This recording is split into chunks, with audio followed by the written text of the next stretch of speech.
अपनी भक्ति में निश दिन लगाया मुझे, अपनी भक्ति में निश दिन लगाया मुझे। अब क्यों रूठे हो मुझसे मेरे राम जी, अपनी भक्ति में निश दिन लगाया मुझे। अब क्यों रूठे हो मुझसे मेरे राम जी। तेरा बिरहा सताए मुझे रात दिन, तेरा बिरहा सताए मुझे रात दिन। तेरा बिरहा सताए मुझे रात दिन। दे दो दर्श अब मेरे राम जी। तेरा बिरहा सताए मुझे रात दिन।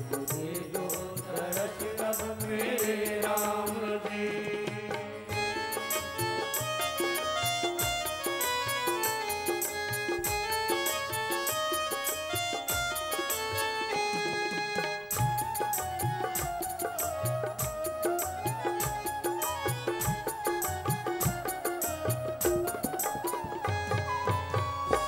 अब तो पल भर भी तुझ बिन जिया जाए ना, अब तो पल भर भी तुझ बिन जिया जाए ना।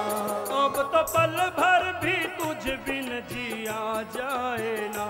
अब तो पल भर भी तुझ बिन जिया जाए ना। तेरे बिरहा का विषय पिया जाए ना। तेरे बिरहा का विषय पिया जाए ना। तेरे बिरहा का विषय पिया जाए ना। तेरे बिरहा का विषय पिया जाए ना। आज दर्शन को, आज दर्शन को व्याकुल है नैना मेरे। आज दर्शन को व्याकुल है नैना मेरे। अपना तरसाओ आओ मेरे राम जी। आज दर्शन को व्याकुल है नैना मेरे। अब न तरसाओ आओ मेरे राम जी। कर दो क्षमा पाप मेरे सभी, मुझको पावन बना दो मेरे राम जी। कर दो क्षमा पाप मेरे सभी, मुझको पावन बना दो मेरे राम जी। तेरा बिरहा सताए मुझे रात दिन। दे दो दर्श अब मेरे राम जी। तेरा बिरहा सताए मुझे रात दिन। दे दो दर्श अब मेरे राम जी। बारंबार पुकारूं हे हरियाओ, जीवन हो गया भार न देर लगाओ। देकर दारुण दुख न मुझे रुलाओ। दर्शन दे बिरहा की आग बुझाओ। प्राणों का पंछी अब उड़ना चाहे। तड़प तड़प दिल आज मेरा कर रहा है। सुन लो कर्ण पुकार काहे तरसाओ। एक बार तो करुणा कर हरियाओ, हरियाओ, हरियाओ, हरियाओ।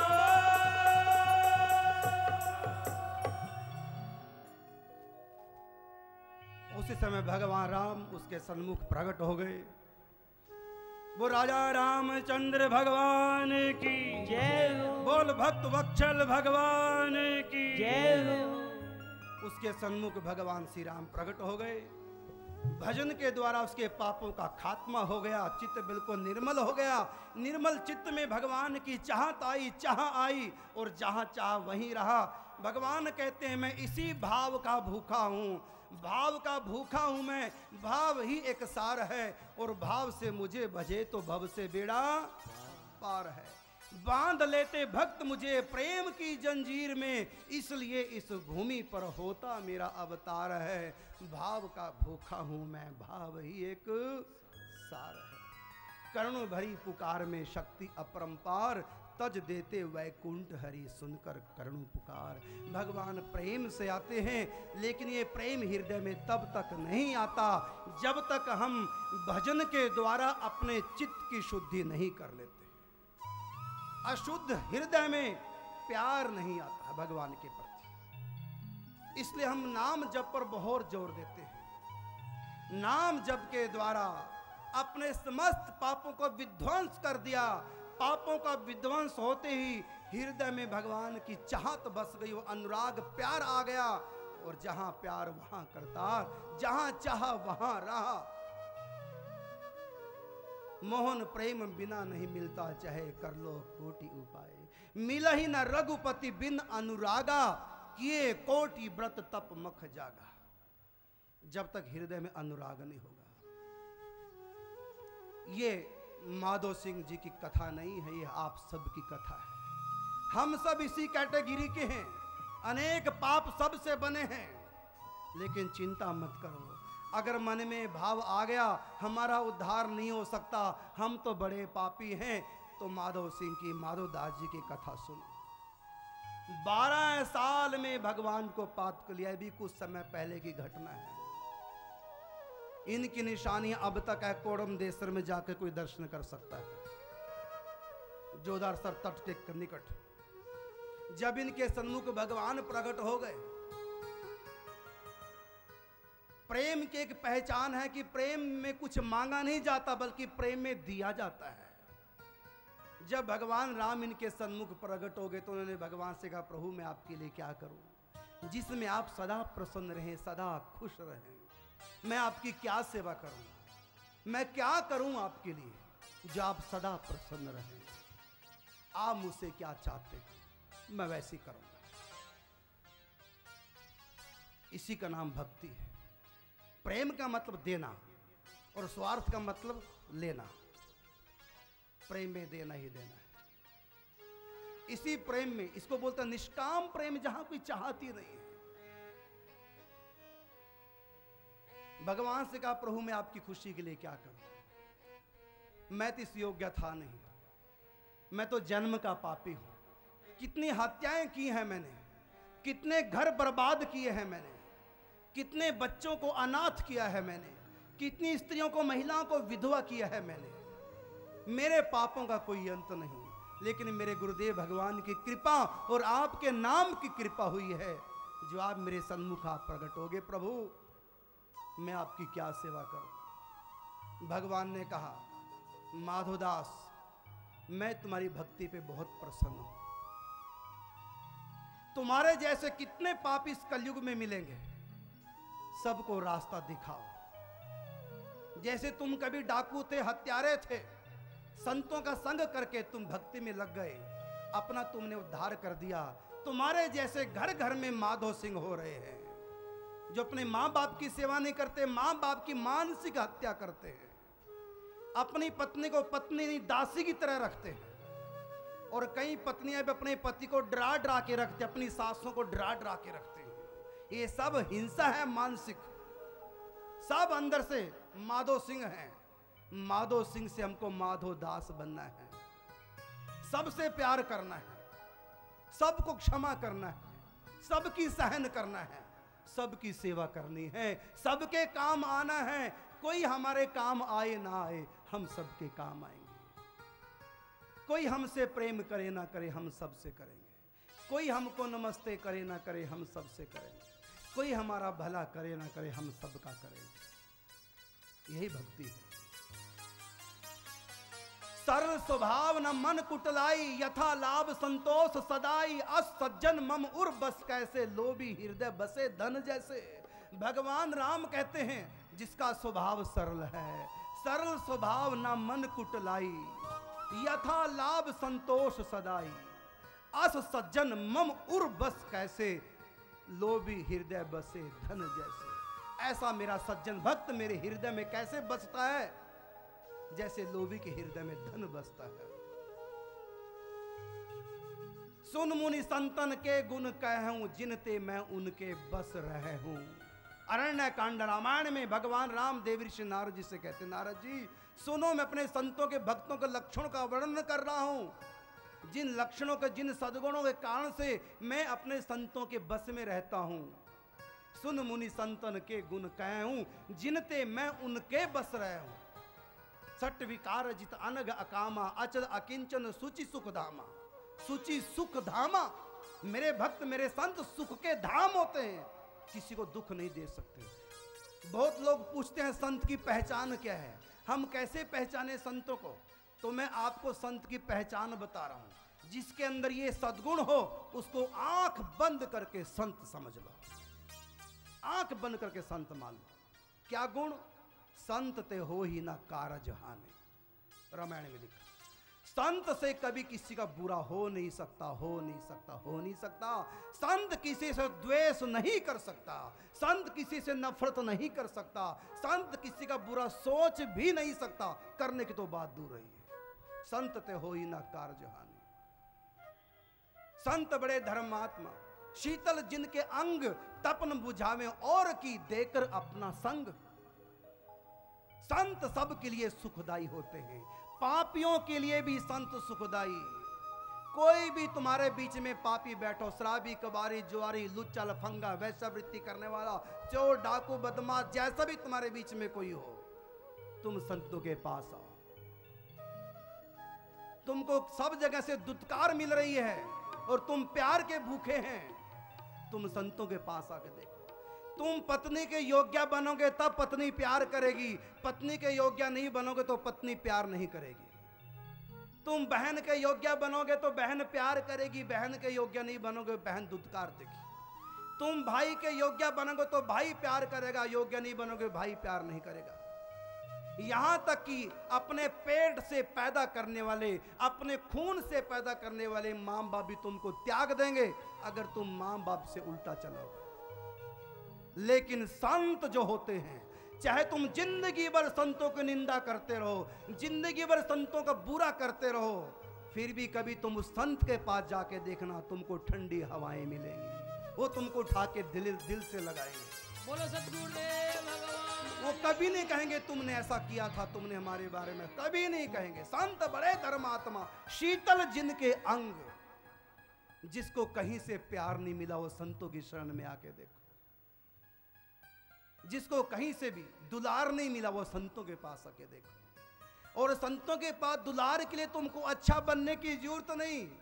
अरे अगर तुम अच्छा बनने की तुम्हारी समर्थ होती तो तुम दुनिया में रह के अच्छे बने होते, पत्नी का, बच्चों का, माँ बाप का, सबका प्यार वहीं मिल जाता। लेकिन तुम इस लायक कहाँ हो कि तुम अच्छे बन जाओ।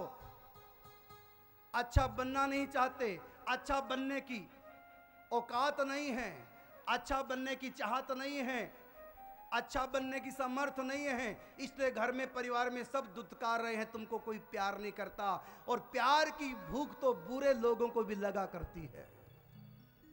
तुम संतों के पास आओ, तुम अच्छे तो नहीं बन पाओगे, तुम संतों के पास जाओ, देखिए वो तुमको अच्छे बना देंगे, तुमको वैसा बना देंगे तुम्हारे घर वाले भी तुमको चाहने लग जाएंगे। संतों का संग करो, गुरुमुख नाम जपो मन मेरे, नानक पाइए सुख घनेरे।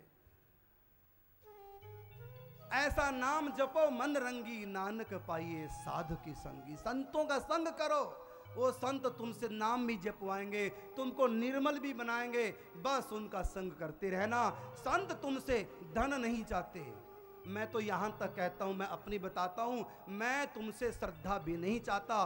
तुम भले मुझसे श्रद्धा मत करो, प्रेम मत करो, श्रद्धा मत करो, मेरे ऊपर विश्वास मत करो, कुछ ना करो। मुझको तुम्हारे धन की भी जरूरत नहीं, मुझको तुम्हारी श्रद्धा की भी जरूरत नहीं। मैं चाहता हूं केवल तुम्हारा समय चाहता हूं, तुम केवल मुझको समय दो बस, बाकी मैं जानू मेरा काम जाने। केवल मुझको समय दो, मत करो श्रद्धा, मत्था भी मत टेको, प्रणाम भी मत करो, बस मेरे पास आओ, मेरे को समय दो बस, फिर मैं जानू मेरा काम जाने।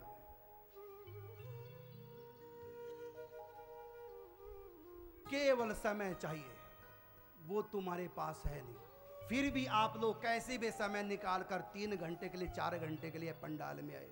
अभी देखना इन 7 दिनों में कितना पापों का परिमार्जन हो जाएगा। भगवान को पाने की कितनी उमंग, कितनी तरंग हृदय में हिलोरे उठेगी तुम्हारे। तुमको ये लगने लगेगा कि भगवान मुझको मिल जाएंगे, आसान है भगवान की प्राप्ति। भजन नहीं होता, भजन भी होने लगेगा। श्रद्धा नहीं है, श्रद्धा भी हो जाएगी। विश्वास नहीं है, विश्वास भी हो जाएगा। प्रेम भक्ति नहीं है, वो भी हृदय में उतर आएगी। बस 4 घंटे का समय दो हमको रोज, देखिए आप कहां पहुंचेंगे। कितना विश्वास, श्रद्धा, भक्ति, कितना जीवन में परिवर्तन आपके आएगा। माधव दास से भगवान राम कहते हैं कि माधव दास तुम कैसे थे, ऐसे घर घर में है, और तुम कैसे बन गए ये लोगों को जाकर के बता दो कि संतों के संग से मैं क्या था और क्या बन गया। अब तुम इस जंगल को छोड़ो, अब तुम शहर के बीच में नगर बस्ती में जाओ। भगवान राम बताते हैं माधवदास जी को, बीकानेर से 7 कोस की दूरी पर कोड़मदेसर नाम का एक स्थान है, एक कस्बा है। उसमें एक सरोवर है जिसका नाम जोधासर सरोवर है। जोधपुर जिसने बसाया, जोधपुर राज्य की जिसने स्थापना की, उस राजा का नाम था जोधा सिंह। जोधा सिंह की माता का नाम था कोड़म देवी, कोड़म दे। जब जोधा सिंह के पिता की मृत्यु हुई तो जोधा सिंह की माता कोड़म दे अपने पति के साथ सती हो गई थी। जोधपुर स्टेट की स्थापना करने वाले जोधा सिंह महाराज ने जहां उनकी माता सती हुई थी, उनकी याद में एक सरोवर का निर्माण कराया। उस सरोवर का नाम जोधासर है। कोड़म देवी सती हुई थी, इसलिए उस सरोवर का नाम, नगर का नाम, बस्ती का नाम कोड़मदेसर है। तो भगवान राम ने कहा माधवदास जी को कि तुम कोड़मदेसर जाओ, बड़ा पवित्र स्थल है। जोधासर के तट पर अपनी धुनी रमाओ, अपना अड्डा जमाओ और मेरी भक्ति का प्रचार करो। तुम्हारी तो स्वयं की अनुभूति है कि संतों के जीवन में आने से तुम्हारे जीवन में क्या से क्या हो गया। अब तुम स्वयं संत हो, अपना रंग लोगों पे चढ़ाओ और सबको वैष्णव बनाओ, सबको भक्ति में लगाओ, सबका उद्धार करो।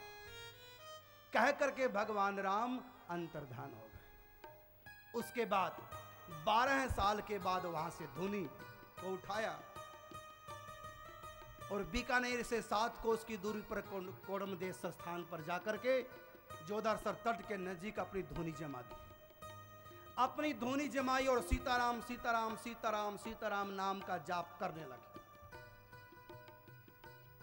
रात्रि का समय था। अचानक उनके सामने एक व्यक्ति प्रकट हो गया, एकदम काला काला सा, भयानक आकृति वाला।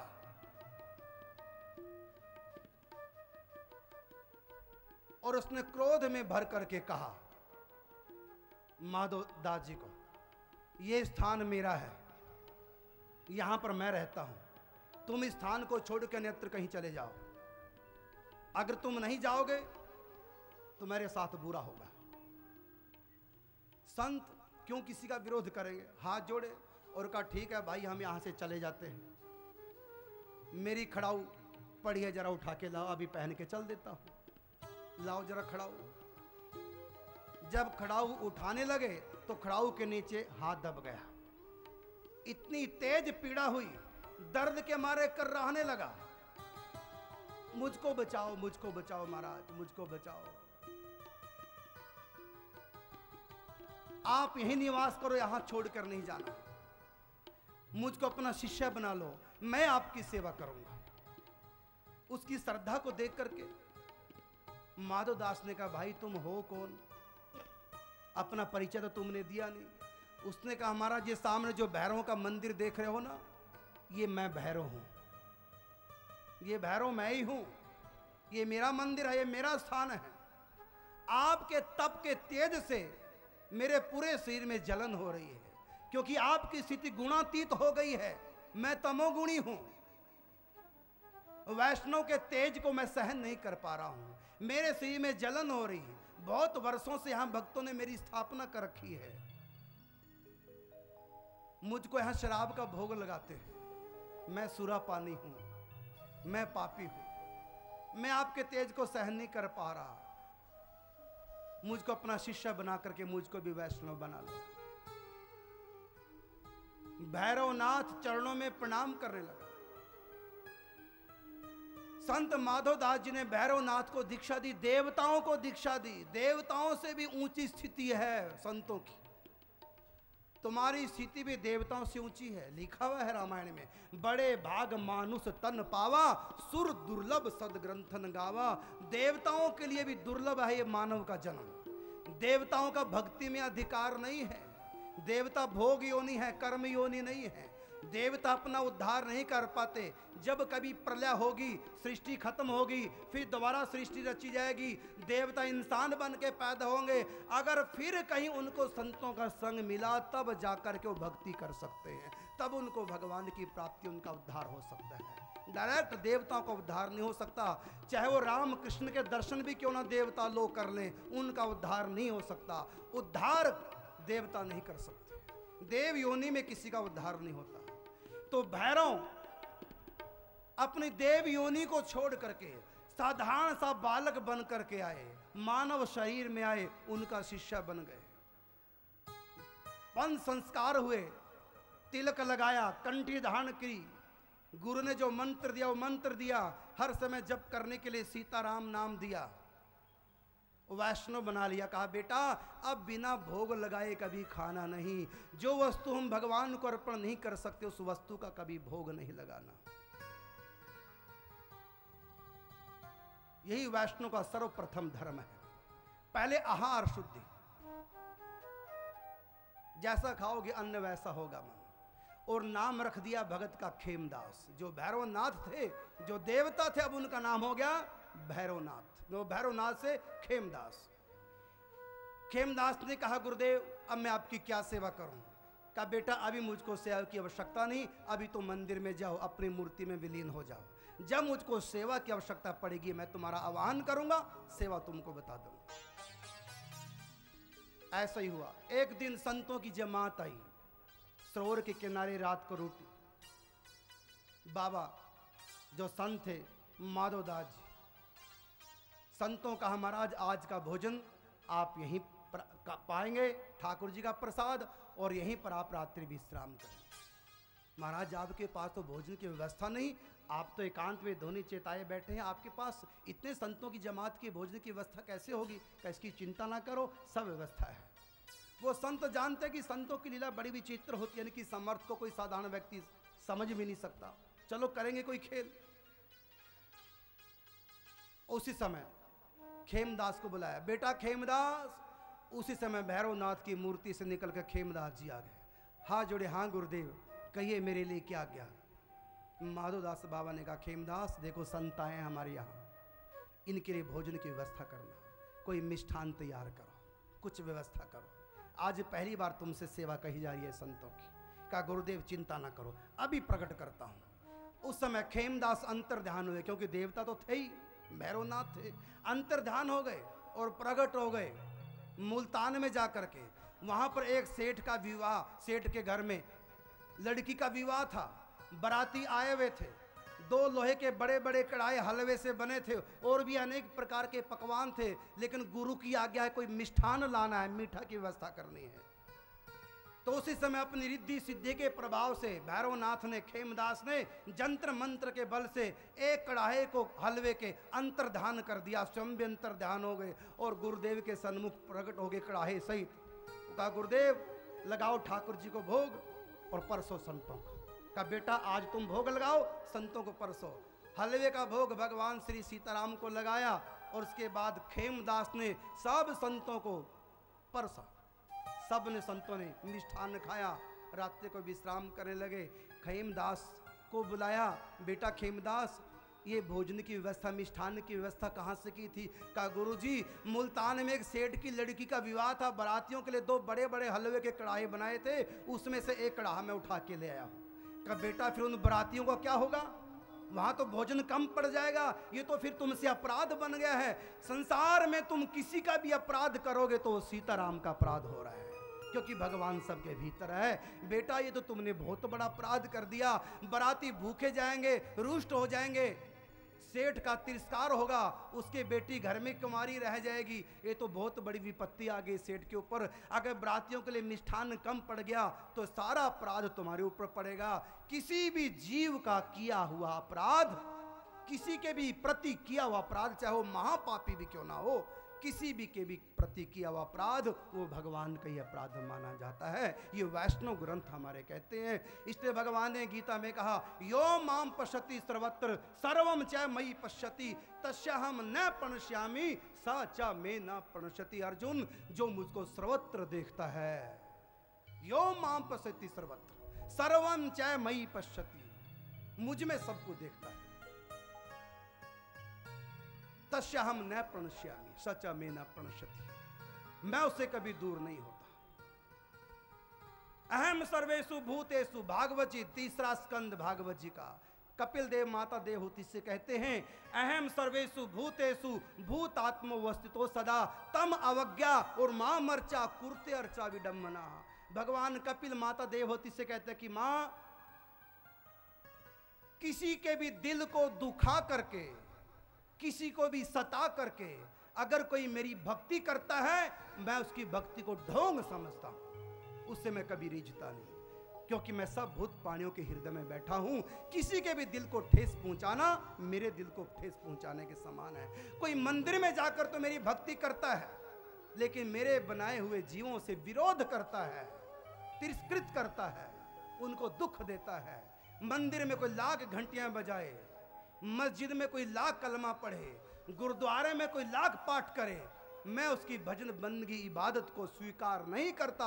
अगर मेरे बनाए हुए किसी भी जीव को तिरस्कार करोगे, किसी को दुख देगा तो। और बेटा तुमने कितना बड़ा अपराध कर दिया, बराती भूखे रहेंगे, सेठ का अपमान होगा, उसकी बेटी का विवाह अब क्या होगा? गुरुदेव अब आप ही अपराध से बचा सकते हैं। मैं तो संतों की भक्ति भावना में बह गया, गलती से मुझसे अपराध हो गया, अब क्या करें? कहा बेटा तू चिंता मत कर, ले इस धूनी से बबूत उठा और जाकर के जो एक कड़ाहा बचा है उसमें डाल दे, वो अक्षय हो जाएगा, जल्दी कर। उनका भोजन प्रारंभ हो उससे पहले पहले पहुंच। धूनी से बबूत उठाई, गुरु का कृपा प्रसाद लिया, अंतर्ध्यान हो गए और पहुंच गए सेठ के यहां। उस कड़ाहे में बबूत डाल दी और खईमदास तमाशा देख रहे हैं, गुरु की कृपा का चमत्कार देख रहे हैं। बरातियों को जितना भी उसमें से मिष्ठान हलवा परसा जा रहा है, हलवा ज्यों के त्यों कम नहीं होता था, उतनी बढ़ जाता था। इधर सेठ जी घबरा रहे हैं कि एक हलवे का कड़ाहा कहां गायब हो गया, कौन चुरा ले गया, अचानक कहां चला गया। इतना बड़ा कड़ाहा कोई उठा भी नहीं सकता था, ये हुआ तो हुआ, क्या हुआ? घबरा रहे। चलो कोई बात नहीं, जितना है उतना तो परसों बरातियों को। सेठ जी घबरा रहे हैं, बार बार भगवान से प्रार्थना करें, प्रभु मेरी लाज आपके हाथ, बराती ज्यादा है, मिष्ठान कम है, हलवा कम है, ये कैसे भी पूरा हो जाए। और हो गया पूरा। बड़ा प्रसन्न भगवान ने मेरी लाज रखी। खेमदास साधारण सा रूप बना करके प्रकट हो गए। भैरवनाथ सेठ के सामने सेठ जी ने कहा, ये चमत्कार कैसी हुआ जानते हो, और कड़ाहा कहाँ गया जानते हो? दोनों बातों को कहा, मेरे लिए दोनों बातें चमत्कार जैसी हुई है। कहा, इसका चमत्कार पता चल जाएगा तुमको। राजस्थान में कोड़मदेसर नाम का एक स्थान है, वहां पर जोधासर के किनारे एक माधव दास नाम के महात्मा धूनी रमाए बैठे हैं। ये उन्हीं का चमत्कार है। कैसे? अब जो भी बात है, बाद की बात है। मैं तुमको एक बात और बता रहा हूं। तुम्हारा बेटा गूंगा है और तुम्हारा बेटा सदा बीमार रहता है, और तुमको यही है कि मेरा